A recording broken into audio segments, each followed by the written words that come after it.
We have to talk about the situation in Yemen. So Yemen is a country in the Arabian Peninsula. It is surrounded by Saudi Arabia and Oman, and it is actually right now in a civil war. And you have a big humanitarian crisis. That is basically the largest humanitarian crisis in the world. That is even worse than the situation in Syria. You have millions of people that are starving to death, 7 million people that are starving to death, and like 17 million people that need humanitarian help.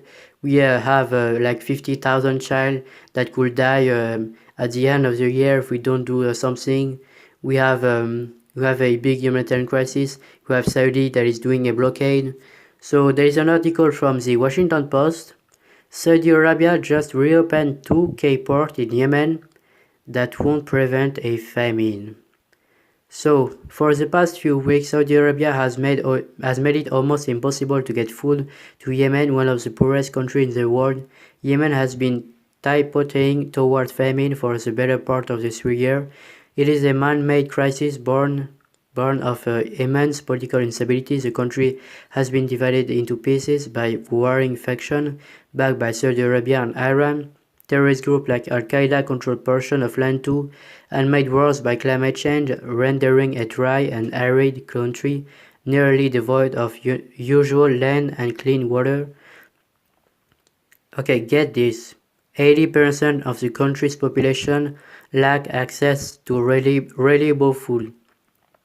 That includes around 11 million children. Kids under 18 make up around half of the population. 7 million people, 1 out every 4 Yemeni, are entirely dependent on food assistance. The United Nations has called it, quote, worst humanitarian crisis in the world. So here's what I have to say about this. We have to say something about this. We have to wake up. We have to actually protest. I mean, where are the people that was protesting against the situation in Aleppo 1 year ago? Like, remember in Aleppo, like when the Syrian government was allegedly like massacred the Syrian population in November, December, and then like we have apparently an hospital that was attacked, and then like the US accused the Syrian government. We have Samantha Powell, the US ambassador, that was saying that the Assad government was committing crime and that they were targeting civilians, that like we need to do something. And then we have Obama that also said that that like the Syrian government have blood on their hand. Okay, where are you? Where are you? We have the fact, okay? 7 million people right now in Yemen need humanitarian help. We have 50,000 children that will die at the end of the year if we don't lift the blockade. We have the largest humanitarian crisis in the world, even worse in Syria. Like, where are you, all the people that were screaming about Aleppo last year? Where are you? Okay, you know why they are not here? Because the situation in Aleppo have nothing to do with the humanitarian crisis.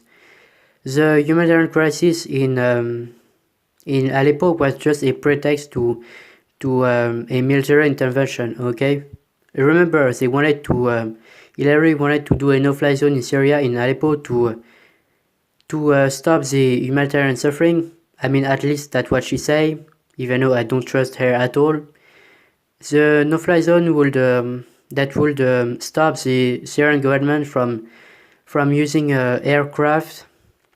I mean, in a certain zone, there is the definition of the no-fly zone. Like, if the fly violates the no-fly zone, you have to shut down the fly. So that could start a major war, because if you have to shut down plane, I mean, that's a big issue.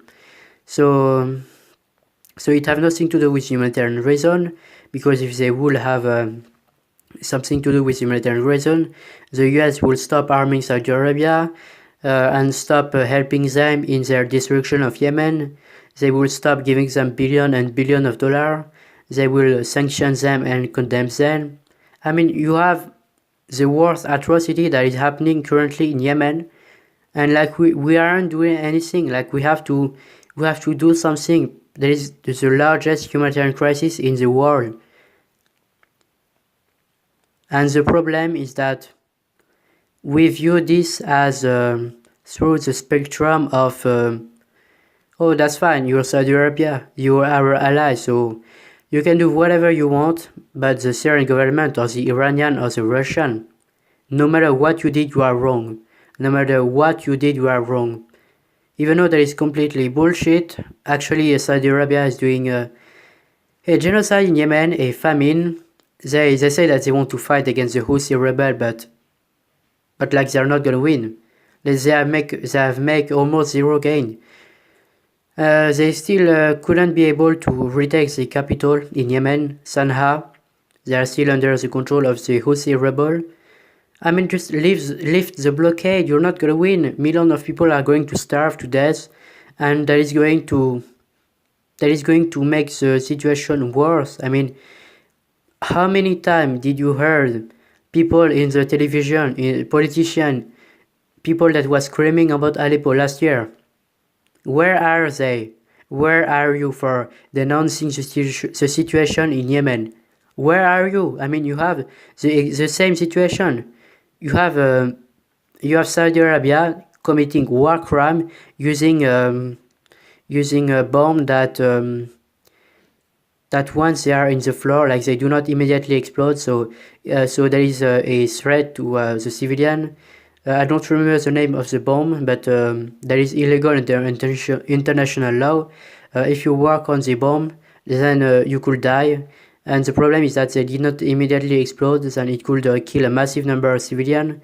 You have also a massive number of civilians that was killed in the war from a direct result of the war. I mean, the war, like, that is not going to be successful. You have Saudi Arabia that is basically in a quagmire. You have the Houthi rebel that is not good too. Like, I'm not saying that they are good. Like, I think the only way to end the war in Yemen is to make a political negotiation. Okay, that is the only way. We have to negotiate, and the Houthis have to go back to north of Yemen. That is where they are from. So they decided to start a war to take more cities because they thought that they were oppressed and that the government of Yemen wasn't treating them good, that they were discriminated. So they pick up arms and they move to the south of Yemen where there's the majority of the population. Like, I mean, we could have a deal. We could make a deal and end this grotesque war. So that is all I have to say. I hope you enjoy my video.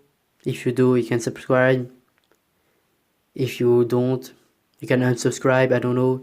Say what you think about my video. Do you think I'm improved? Do you like the way that I talk? I support any comment as long as this is something constructive. So goodbye.